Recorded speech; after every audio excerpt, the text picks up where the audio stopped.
Good evening. I am Gary Jordan with NASA Communications. This is Mission Control Houston, and thank you for joining us live for our coverage of Northrop Grumman's CRS-19 cargo resupply mission to the International Space Station, bringing 8,200 pounds of science and supplies to the orbiting laboratory to restock it for future science and operations. It's a beautiful day for launch over at Wallops Flight Facility. You're looking at a live view of the launch pad. That's Pad 0A at the Mid-Atlantic Regional Spaceport out at Wallops Island in Virginia. Beautiful day, 73 degrees Fahrenheit and sunny. We're looking at launch shortly before sunset over at Wallops Island, tracking down to a T0 at 7:31 p.m. Central Time, 8:31 p.m. Eastern Time. Thanks to all who are tuning in to our live coverage this evening from coast to coast. Special shout out to those at the International Space Station Research and Development Conference. For those who are out there, it is thanks to you and your contributions towards science and the relationships that have been built at that conference to bring science on this mission and future missions. Looking forward to all of the collaborations that are made this year for some of the science that we can see in the future. Thanks for joining us. Again, the time of liftoff is 8:31 p.m. and 14 seconds Eastern Time. Everything on track, still tracking a 20% probability of violation. That's 80% go.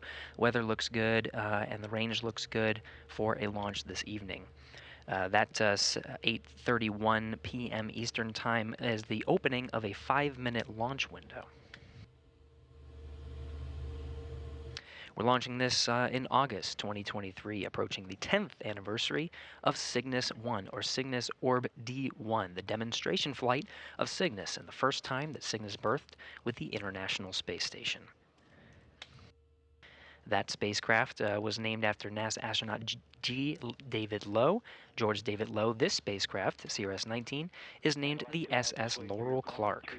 Northrop Grumman is proud to name the CRS NG-19 spacecraft in remembrance and celebration of the NASA astronaut. It is a company tradition to do so.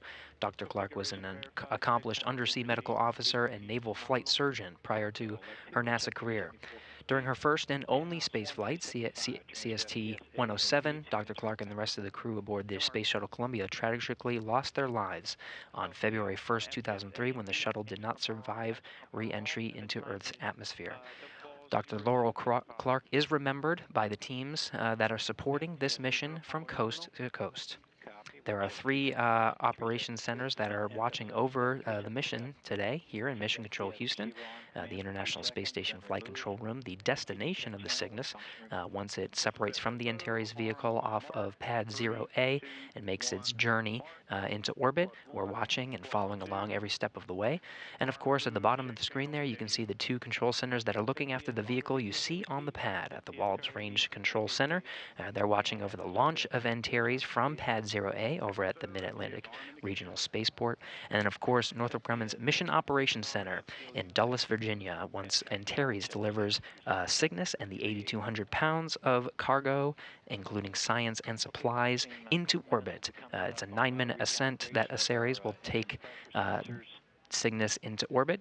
It'll be the folks you see there on the bottom left taking control of the vehicle through the flight to the International Space Station.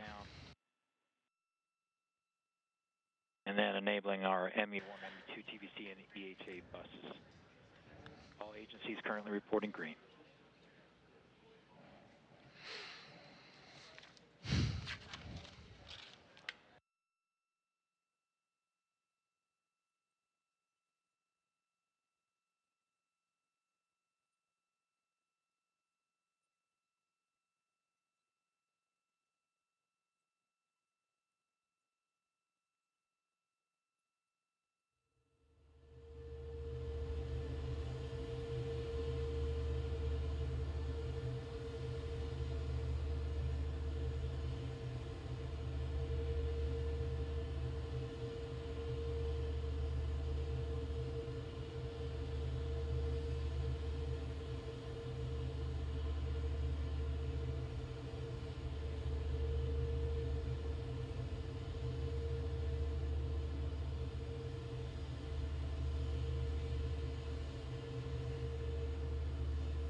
You're looking at the Antares rocket. On top of that is the Cygnus vehicle, CRS-19, delivering 8,200 pounds of cargo.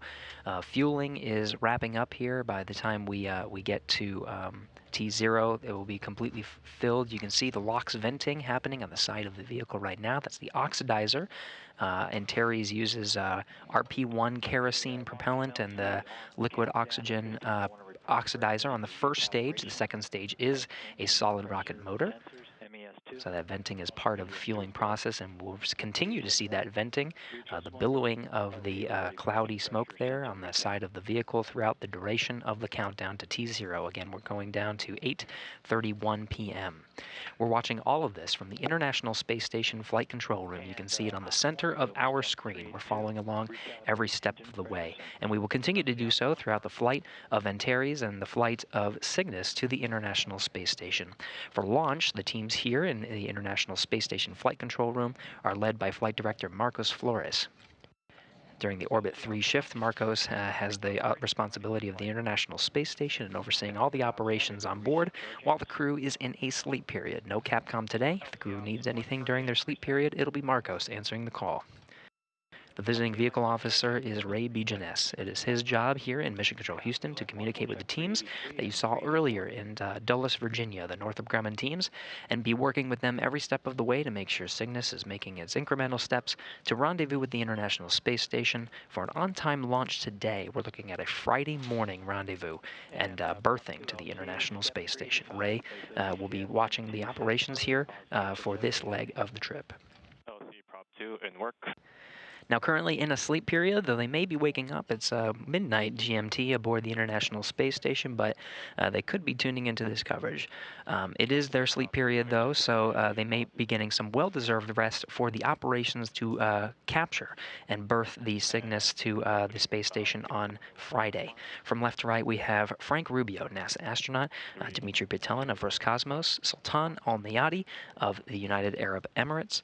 We have Woody Hoberg there in the center frame, NASA astronaut. Right to his right is NASA astronaut Steve Bowen. Andrei Fedyaev is the Roscosmos cosmonaut to the right of Steve Bowen. And then rounding out the crew, the International Space Station's commander, Sergei Prokopyev. All 7 are on board the International Space Station right now, taken to the space station by a Crew Dragon and a Soyuz vehicle. Of this crew, it will be Woody Hoberg and Frank Rubio to perform the capturing operations for Cygnus on Friday. Check 388, 389, and site control, step 391. You go to ARMTEL for rapid retract. And in work, I will report back in approximately 10 minutes when it's complete. Copy that, site control. LC Ops 1 TVC and EHA buses enabled. Roger, Ops 1, check 390. Here you can see a graphic of the Cygnus spacecraft and the Antares launch vehicle in its stacked configuration. Again, Antares is a 2-stage rocket. It's got the liquid oxygen oxidizer and RP1 kerosene fueled on the first stage. Second stage is a solid rocket motor, and of course Cygnus will be following along. The deployment of those ultraflex solar arrays happens about 2.5 hours after its insertion into orbit. Those will collect the power it needs to fuel its service module for the remainder of its flight to the International Space Station. We need another minute or two. We need another minute or two. Okay, copy that. Stage 1. Cygnus has a late loading operations capability for the Antares 230 Plus. The top of the fairing has a pop-top fairing to allow late loading in this specialized facility here during the phase where the vehicle is horizontal. That pop-top fairing allows for any late loading capabilities. We did get word that the part of the late load was some frozen treats. Though we tried to poke at what kind of frozen treats, whether it was ice cream or popsicles for the crew. It is a secret for the crew, so that was part of the late loading operations. Ops 2 set stage 1 controller EPV VREFs. LC Ops 2, stage 1 controller EPV VREFs has been set. Copy that. And system, you go for step 399. Coordinate final adjustment to payload ECS temp send point. Report back when complete. LC in work.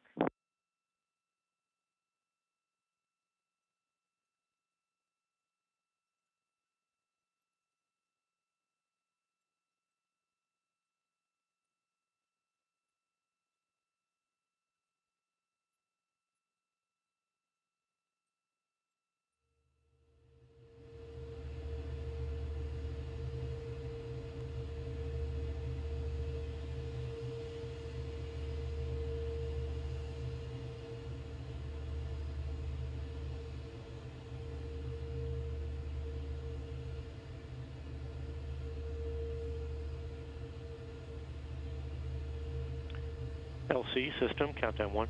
Go ahead, system. Yeah, LC step 399 complete. Copy, 399 complete.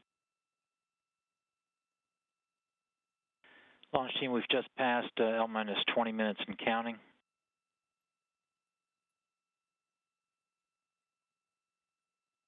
Okay, you're hearing the countdown net over at Wallops Island from the Wallops Range Control Center, going through the methodic milestones. We're 20 minutes away from launch. Everything's looking good as the vehicle transitions to internal power. While we wait and continue to flow through these milestones, we do have a special guest on the line with us to talk us through some of the things that are happening. First, we have Christina Halona, Antares Systems Engineering Program Manager at Northrop Grumman. Christina, do we have you? Hi, Gary. Yes, you do have me. Thank you. I'm excited to be here, and many thanks to everyone joining us today to see a successful Antares launch and Cygnus mission to the International Space Station. Thanks for joining us, Christina. It's been a bit to get this vehicle in its position that we see now. Can you take us through what it took to get Antares into this vertical position, specifically the rollout? Sure. This is Northrop Grumman's 19th mission, as you had stated before, and it definitely takes the entire Northrop Grumman team from Chandler, Arizona, and Dulles, Virginia, months and months to get the Antares 230 Plus vehicle ready for launch. It definitely starts with the vehicle being manufactured there at the Horizontal Integration Facility, which we call the HIF, at Wallops Flight Facility. And then we roll out the Antares rocket to the Pad 0A. It's definitely a rain or shine event. Thankfully, this week we rolled out Antares to Pad 0A, and where we have several engineers, about 20-ish, 30-ish people from various disciplines, and they all walk with the vehicle from the HIF to the pad. It takes the entire team are looking while they're walking out with the rocket. They're making sure that Antares stays level the entire way. We have a requirement where we have to stay within a 1 degree side-to-side requirement the entire rollout, and the whole process takes about 2 hours for Antares to make the trip from the HIF to the pad. And that's all due to the slow pace of the vehicle taking the vehicle on the truck, and we go a staggering 2 miles per hour. So as you can tell, it's 2 miles per hour is pretty slow. So, but we want to make sure we get it to the pad safely, and once it's there, we undergo some more testing on the vehicle, and then it's eventually loaded and then prepped for launch. And it certainly did look like a beautiful day. You got really lucky with the rollout there. Awesome to see some of that footage. You know, this is not the first time you've done this, as you mentioned. It's been a while. You're coming up on 10 years since Cygnus's demo mission to the ISS, and more than 10 years since Antares' maiden flight on April 21st, 2013. When you look back at all that's been accomplished over these 10 years, what sticks out to you? You have 16 successful flights. You've been upgrading the Antares incrementally over these years. What really sticks out to you as you reflect on these past 10 years? The one thing that Northrop Grumman is very happy to share is that Antares has carried approximately 130,000 pounds of cargo to the International Space Station, and our Cygnus spacecrafts in total have hauled away about 91,000 pounds of waste. So, like you said, over the years we've expanded the capabilities of Antares and Cygnus to increase our cargo capabilities. We perform late loads. We also offer reboost services and perform various secondary missions as well. So here at Northrop Grumman, we definitely understand the importance that the resupply missions are not only to NASA, but their astronauts and the critical research that we've done aboard the ISS. You know, there's been so much, advances in technology that have come from their research in space, and we're definitely honored to be a part of it and excited for all the missions to come, and this one for today, for sure. Very good, and we're hearing some of the milestones in the background. The countdown is continuing. Cygnus's transition to launch mode. We're getting ready to send CRS-19 to the International Space Station, named the SS Laurel Clark. I wonder if this Cygnus, this vehicle, this mission, and the name have any personal significance to you, something that you tie very closely to this specific mission. Hi, Gary. Yes, actually, I was an undergraduate student at Arizona State University when Dr. Laura Clark was picked to be an astronaut. And, being a Navajo woman and studying aerospace engineering, along with countless other STEM, women around the world who were wanting to pursue their engineering degrees. It was Laurel. She was an astronaut, she was a medical doctor, a U.S. Navy captain, a space shuttle mission specialist, and the thing that was very special to me is that she was also a fellow astronaut Group 16 classmate of one of my mentors, who is a retired astronaut, Dr. John Harrington of the Chickasaw Nation, who was the first Native American in space. So she really had a tight bond with her entire class, and just knowing that cousin really stuck out to me. And it's her incredible accomplished career and passion for the research in space that helped really cement my work in the aerospace industry. And it's been 20 years since Columbia Space Shuttle tragedy, and where Laurel and 6 others of the astronauts lost their lives. And it's just been amazing to witness Dr. Clark's career achievements that took her career to under the sea and to the stars, basically. And, she and the entire Columbia crew of the STS-107 continue to inspire, future generations of explorers. And Northrop Grumman is proud to commemorate our NG-19 Cygnus spacecraft, the SS Laurel Clark, for the NG-19 mission, where she has made a substantial contribution to the United States commercial space program and to human space flight. So we're very honored to have it named after her, and just a very special place in my heart for her and the entire crew of the STS-107. And I think that special place is shared amongst the teams that are supporting this mission. Christina Helona, thank you so much for joining us for the launch show, and we're continuing down towards the T0 here at 8:31. Thank you for coming on, Christina. Of course, thank you.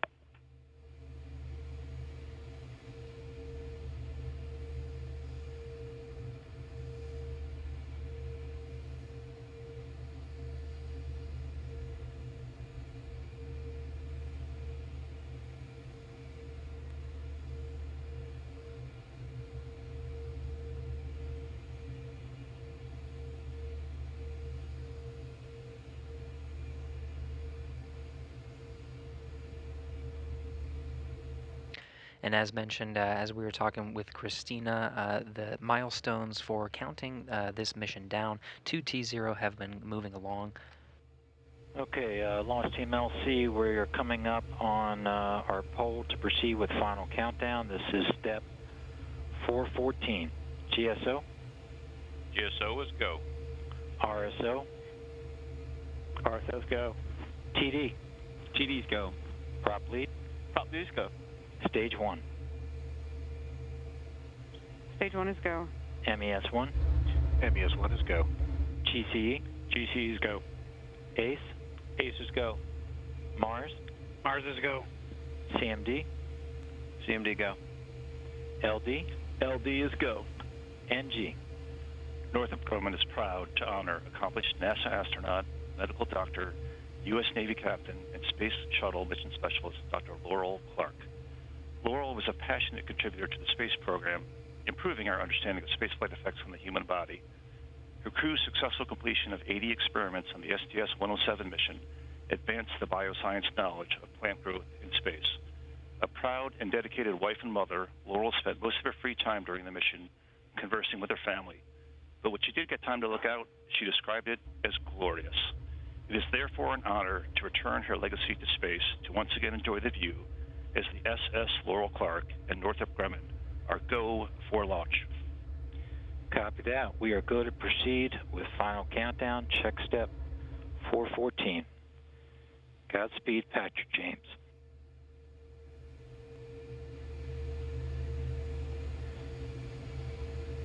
And with that, we pass the 10-minute go, no-go poll for CRS-19 to lift off on time this evening. Hey, all stations, and engine evacuation started. Pitch and back as. Check your headsets and mics. You might have a hot mic. And the engine evacuation started. Copy that, Ops 2. CMDLC, countdown 1.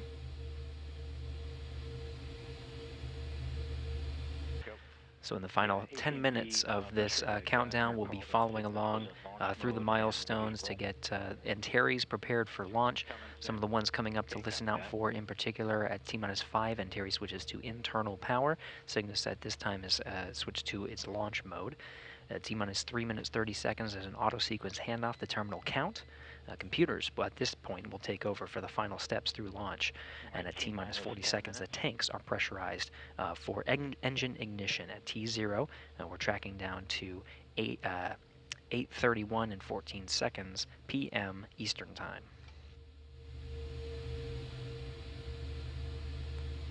LC, MES1, vacuum verified in the fuel circuits. Okay, MES1, I copy that. We'll check 416 complete.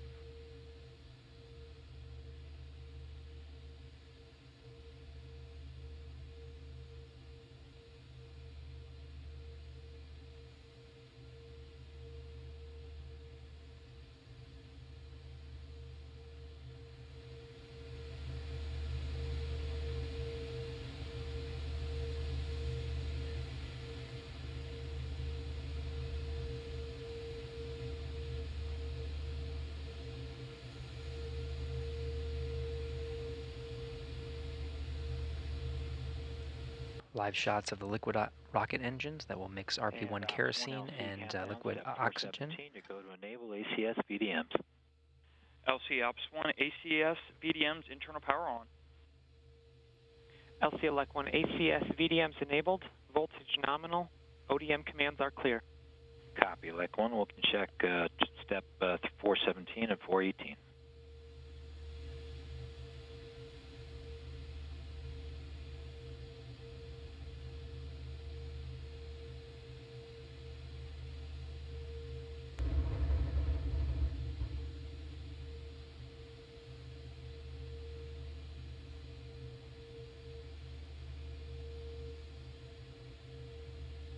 A little bit about what to expect for Antares Ascent. It's a two-stage rocket, so the liquid oxygen or the liquid propellant will burn on the first stage for about approximately 3 minutes 18 seconds until main engine cutoff, and then enter into a coast stage with first stage separation about 3 minutes 24 seconds and fairing separation at 3 minutes 54 seconds.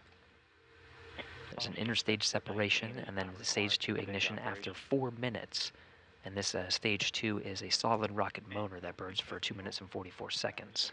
After another coast period, the spacecraft will separate from the second stage shortly after 9 minutes to insert Cygnus into orbit.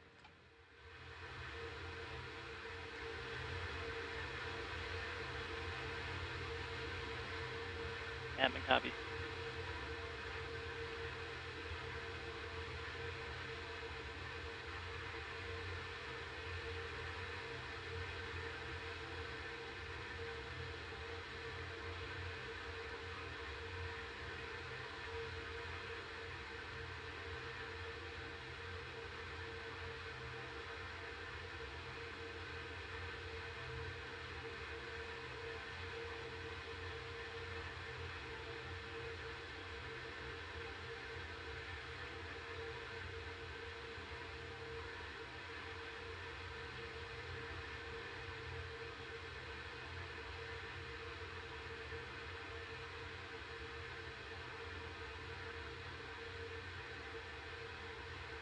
LC, top lead, we have step 421, VTSO activation verified.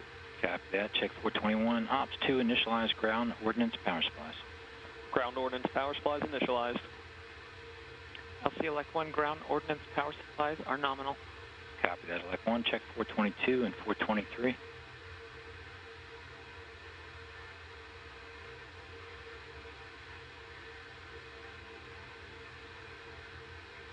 T-minus 6 minutes and counting. The sun is setting on the east coast there.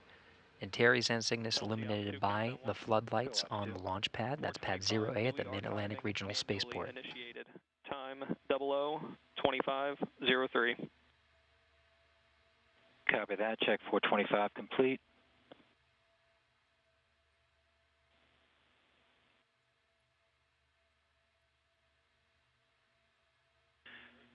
And LCCMD, step 413, Cygnus is launch mode and nominal. Copy that, CMD.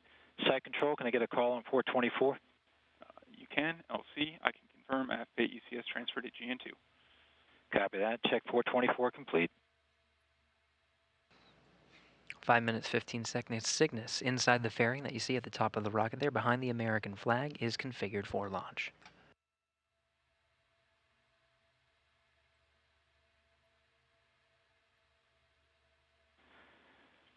Ops 2 LC, step 426. You go to initiate engine priming. Engine priming started. Copy that. Ops 1, transfer avionics to internal power. LC Ops 1, all internal power on, all external power off. LC elect 1, internal power nominal.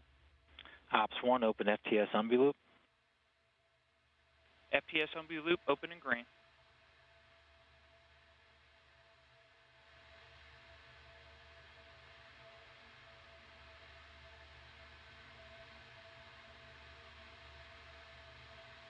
FTLU and FTS receiver indications are nominal. Ops 1, you go to send all arm command. LC Ops 1, all arm command sent. LC elect 1, safe and arms and ODMs are all armed. NASA TD, report range status. Range is green.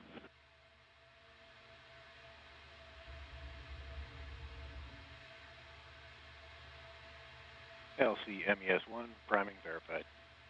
Copy that. MES1, check step 434.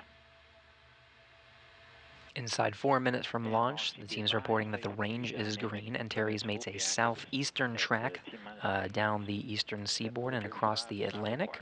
If you're on the East Coast, there are maps that allow for certain visibility of Antares, and in this night sky, you may get a good view, though we are hearing it is a bit hazy on the upper altitudes, so there might be some cloud coverage that prevent sightings, but for those that are close to the Mid-Atlantic Regional Spaceport over on Wallops Island, there may be some sightings through the first leg of ascent. 3 minutes, 15 seconds and counting. LC elect 1, FC commanded to flight mode. Copy that. Check 437.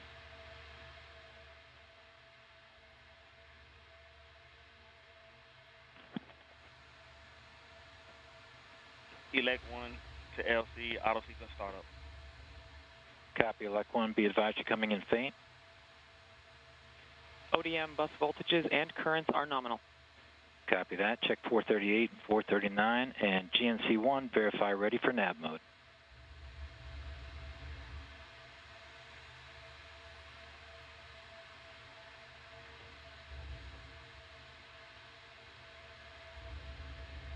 LC GNC1, ready for nav.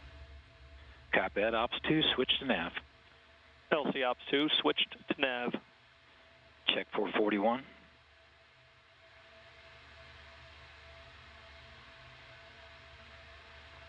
LC GNC1, nav mode verified. Copy that. We'll check 442. And we're at T-minus 2 minutes and counting.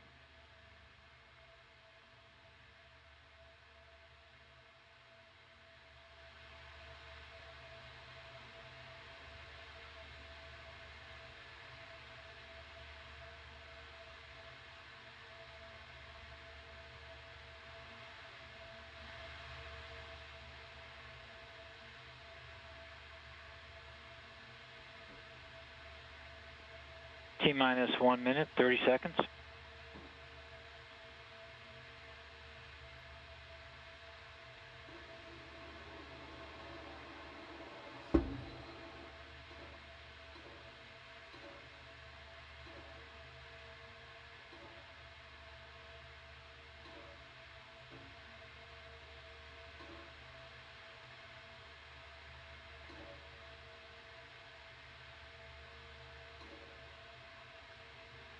T-minus 1 minute.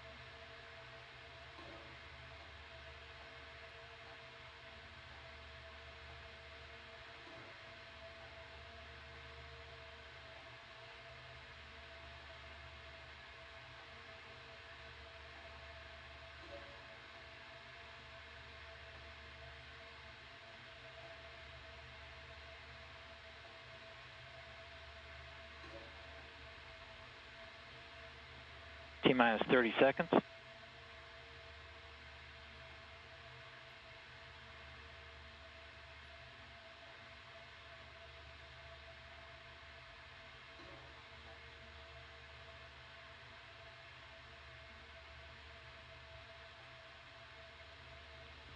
T-minus 10.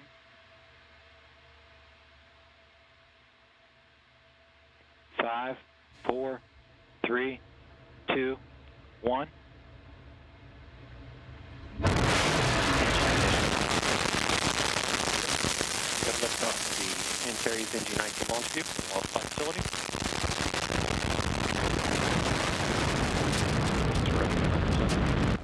Antares taking Northrop Grumman's Commercial Resupply Mission 19 into orbit to the International Space Station.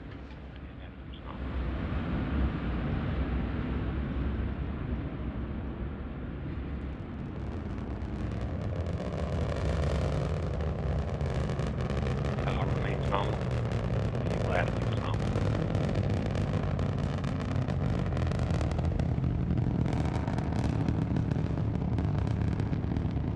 Flight controllers reporting a nominal ascent for Antares. Power is nominal. Attitude nominal. Core pressurization is nominal. Engines remain at 100% thrust, steady. Stage 1 TBC is nominal.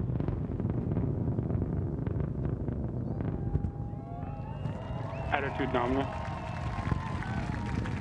Vehicle attitude remains nominal. Electrical power is nominal. Vehicle passing through max Q. Vehicle is now passing through max Q. Max Q is the maximum dynamic pressure experienced on Antares. Remains nominal.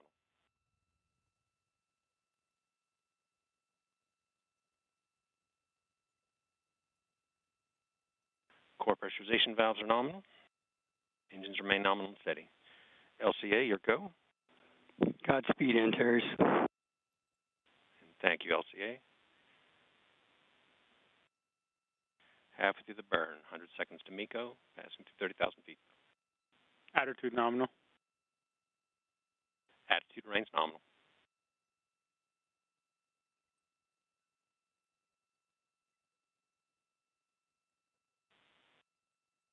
Engine remains nominal, steady at 100%.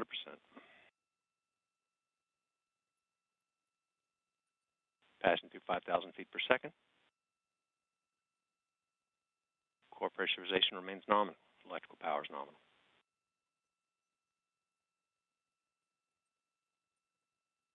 TBC remains nominal. Engines remain nominal.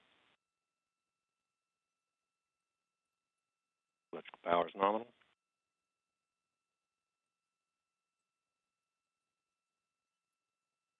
Core position is nominal. We're approximately 40 seconds from MECO.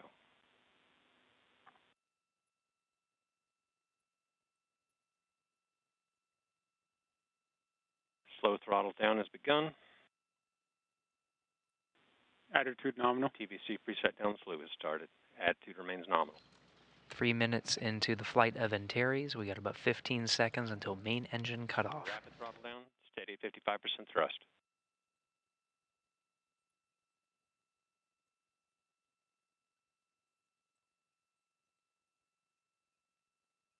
And we have main engine cutoff. Ellis is taking care of business.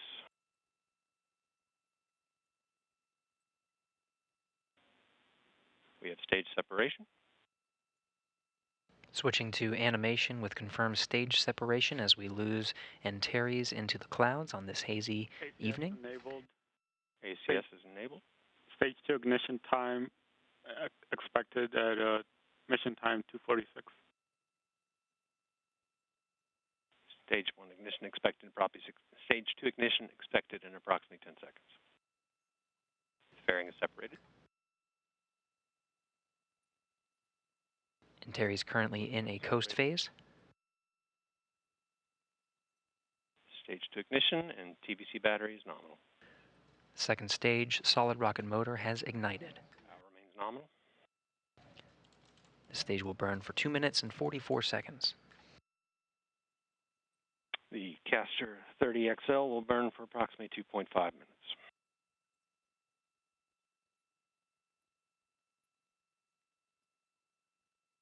Power remains nominal.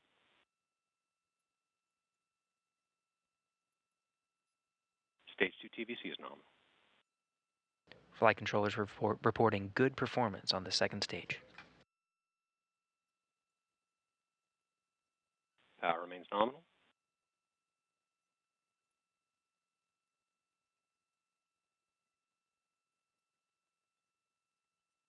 TVC remains nominal in stage 2. And power is nominal.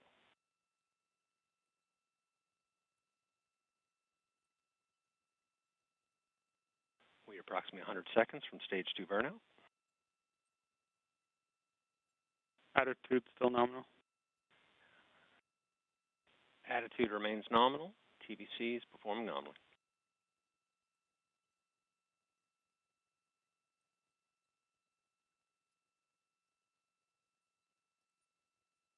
Power remains nominal.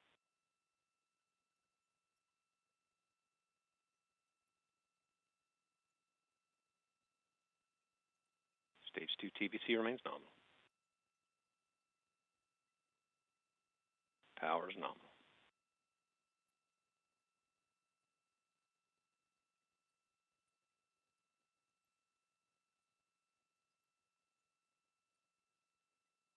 TVC remains nominal.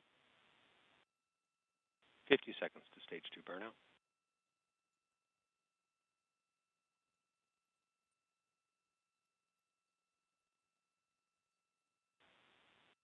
TVC, electrical power remain nominal.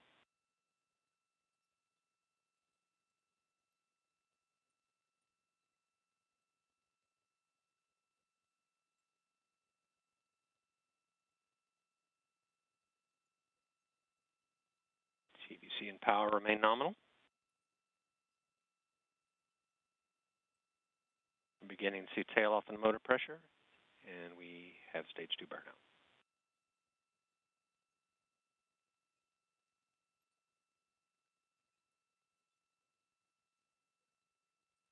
Six minutes, 55 seconds into the flight.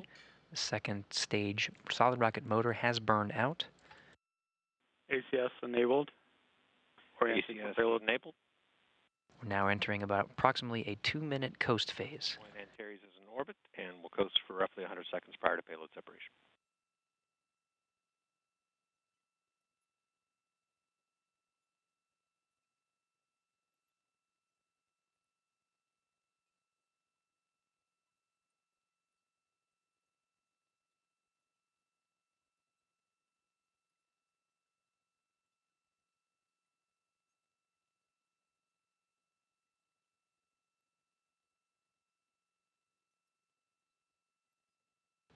Seven minutes, 45 seconds into the flight of Antares. After spacecraft separation, it will take approximately 2 hours, 30 minutes until the solar arrays are unfurled to start collecting power for the Cygnus vehicle.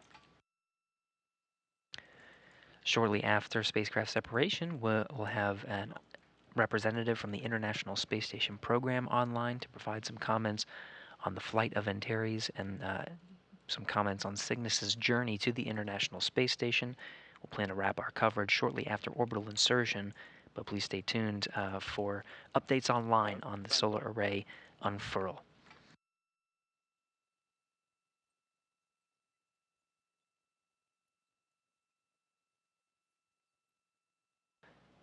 Spacecraft separation is coming up on 30 seconds. Power remains nominal.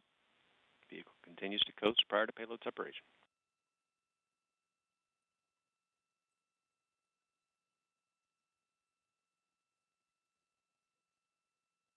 And we have payload separation.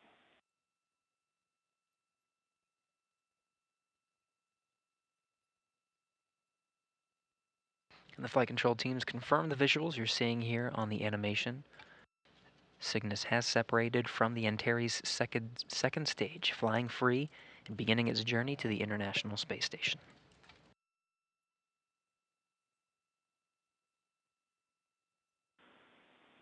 All right, launch team, LC on Countdown Net. We're going to go ahead and proceed with our post-launch checklist. We've confirmed that we've had Cygnus separation. Congratulations to the Cygnus team, and that sound you heard a little earlier was a mic drop.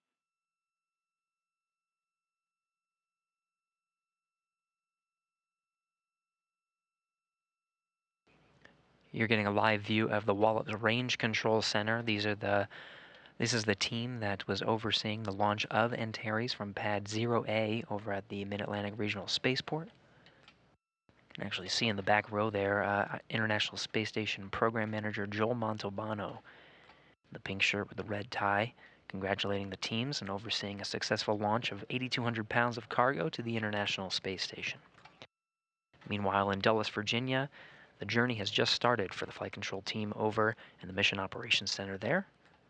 They'll be overseeing Cygnus's journey to the International Space Station over the next few days.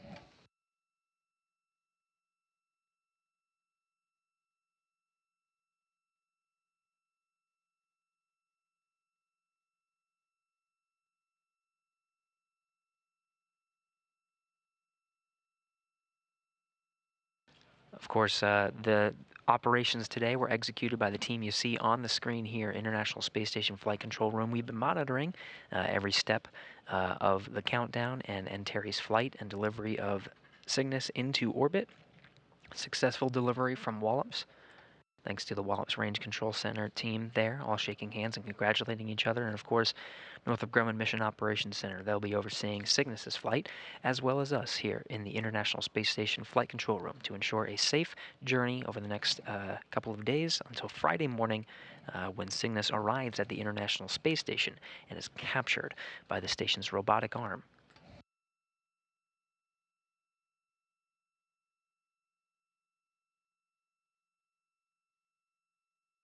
Now, after a successful operation this evening, we are lucky enough to have Jeff Arendt, who is the manager of the Systems Engineering and Integration Office and the International Space Station Program based here in Houston.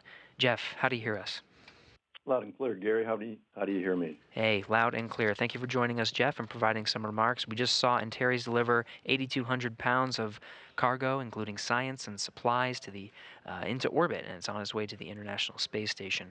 I'm curious, from your perspective, from the International Space Station Program perspective, what are some of the key highlights of science, hardware, something on this vehicle, something on this mission that you're particularly looking forward to arriving at the International Space Station? Yeah, that's a great question. I think three come to my mind pretty quick. The first would be this is the final iteration of the Sapphire series of spacecraft fire protection experiments, and so that's flying on this flight. That's been a really interesting set of experiments, and we've learned a tremendous amount, to be honest with you. The second, I think, we're flying some neural cells that will be cultured in 3D cell models for gene therapy testing. The experiment is called Neuronics. Gene therapy shows promise, but the 3D models needed to test these therapies do not form in Earth's gravity, so creating these 3D cell cultures in microgravity could provide a critical platform for drug discovery and gene therapy testing, so really, really cool stuff. The last would be we're actually flying a new potable water dispenser. We're actually calling it our Exploration Portable Water Dispenser. It provides hot water and improves sanitation for the crew's use. This will double the number of water dispensers that we have on board and certainly speed up meal preparation, because I think, as you know, and most of our listeners know, because rehydration is required for so many of the crew's meals, having one dispenser, I'm sure, takes a while for meal prep. So I'm sure the crew will be very excited about that. Yeah, I'm sure if they had any direction into what gets installed first, I'm sure they would choose that one just so they can get a couple of snacks early. Absolutely. Jeff, we're coming up on 10 years since Cygnus 1 with Orbital Sciences in September of 2013. When Cygnus birthed first to the International Space Station for a demonstration mission. Now we're 10 years into it. We're talking about the Commercial Resupply Services 19 mission. So if you reflect on the past decade, what can you say about the impact of commercial cargo operations for International Space Station and continuing to support the operations? Yeah, in a word, I'd say essential. Critically essential. I don't think that's almost redundant, but with the retirement of the Space Shuttle, we lost our capability to resupply the ISS. And cargo resupply from U.S. companies is critical to our mission. I can't emphasize that enough. It ensures our national capability to deliver critical hardware, science research, significantly increases the ability of NASA to conduct new investigations. Other U.S. government agencies, private industry, and academic and research institutions can also conduct microgravity research through our partnership with the International Space Station National Laboratory. But again, in a word, it's absolutely essential. It's essential for the operations and continuing operations. I think for this particular mission, there's also a sentimental value to it. And as you know, Cygnus spacecraft get named after significant contributors to human spaceflight. And this one is named after Laurel Clark, who tragically lost her life aboard Space Shuttle Columbia in 2003. And it can be a reminder of the risks of human spaceflight and the work that has been done over the past 20 years to continuously improve mission safety and assurance.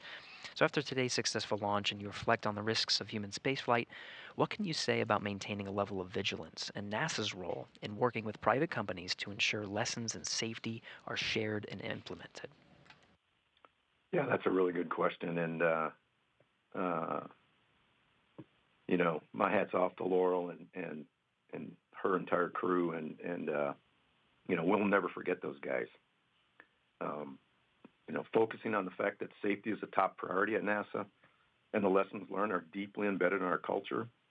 We share our lessons learned with the younger generations as they enter the workforce, and we work collaboratively with our commercial partners to ensure the lessons are passed on and openly shared and implemented to ensure our future success in human spaceflight.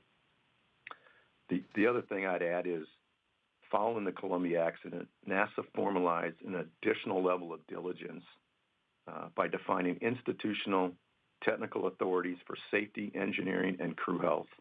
These senior engineers and doctors work to ensure all concerns are heard and work to resolution not only for NASA hardware, but in an ever-expanded role to ensure our lessons learned are shared with both our commercial and international partners. You know, what we do is not easy, and yeah, you just got to keep your nose down. Powerful words, Jeff, and I think it's a testament to the success of this launch. It makes it looks easy that we just lift off the pad and go into orbit, but certainly a lot of work was put into it. Jeff Aaron, thank you so much for joining us for today's coverage and providing these remarks. Appreciate you coming on. Yeah, thanks so much, Gary. Appreciate it. That was Jeff Aaron, Manager of Systems Engineering and Integration Office at the International Space Station Program. With that, we'll begin concluding our coverage for today's launch. Again, Cygnus is in orbit after a successful orbital insertion by the Antares launch vehicle, and it will make its journey to the International Space Station, rendezvousing Friday for a capture and berthing. You can tune into our coverage then. On Friday morning, we'll begin our coverage at 4:30 a.m. Eastern Time. We're expecting the capture by the robotic arm controlled by Woody Hoberg, the prime robotic arm operator, and backed up by Frank Rubio at 5:55 a.m. Eastern Time, 4:55 a.m. Central Time on Friday, August 4th. Now, since this is a berthing operation, we'll break our coverage and begin the installation coverage at 7:30 a.m. Eastern Time, 6:30 a.m. Central, where Cygnus will be maneuvered by the station's robotic arm and berthed to the Unity port of the International Space Station. This is the center node that is part of the International Space Station and the common home for Cygnus vehicles that arrive aboard the orbiting complex. Now again, we're about to wrap up our television coverage, but stay tuned online for updates on the unfurling of the Ultraflex solar arrays on the Cygnus that will provide power for its journey and arrival at the International Space Station on Friday morning. Now, for now, that will wrap up our coverage here in Mission Control Houston. Thank you for joining us.